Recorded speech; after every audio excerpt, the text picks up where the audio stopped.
Guys welcome to my channel bank Nifty masters. ఈరోజు bank Nifty market update కనుక మనం చూసుకుంటే, ఈరోజు బ్యాంక్ నిఫ్టీలో 185 పాయింట్స్ మార్కెట్ అయితే గెయిన్ అయ్యి 50,343 దగ్గర మార్కెట్ క్లోజ్ అయింది. ఈరోజు మార్కెట్ అయితే ఒక హ్యూజ్ గ్యాప్ అప్ అయింది. గ్యాప్ అప్ అయితే ఒక కన్సల్టేషన్ జరిగింది. సో లోయెస్ట్‌లో వచ్చేసి 50,215, హైయెస్ట్ వచ్చేసి 50,322. పెద్దగా మొమెంటం ఏం లేదు. ఒక 300 పాయింట్స్ వరకు మార్కెట్ అయితే ఒక మొమెంటం జరిగింది. సో ఈరోజు అయితే గ్యాప్ అప్ అయిన తర్వాత ఒక ఫాల్ అయితే కనిపించింది. బట్ ఈ ఫాల్‌ని ఇదే కంటిన్యూ అవుద్దంటే నేనైతే అవ్వదనే చెప్తాను.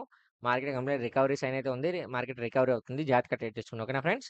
సో, నేను ఏ విధంగా ఎంట్రీ తీసుకున్నానంటే ఫస్ట్ 15 మినిట్స్ స్కాన్‌లో చూసాను. ఫస్ట్ 15 మినిట్స్ స్కాన్‌లో ఒక ఫాల్ వచ్చింది. ఫాల్ వచ్చిన తర్వాత నెక్స్ట్ 15 మినిట్స్ స్కాన్‌లో వెంటనే నేను పుట్ ఆప్షన్ తీసుకున్నానన్నమాట. ఎందుకంటే మనకు తెలుసు ఈ లెవెల్ వరకు ట్రిగ్గర్ అవుద్దని. దాన్ని బేస్ చేసుకొని మనం ఇక్కడ పుట్ ఆప్షన్ తీసుకున్నాను. సక్సెస్‌ఫుల్‌గా అయితే నేను ప్రాఫిట్ అనేది క్యాప్చర్ చేసుకున్నాను.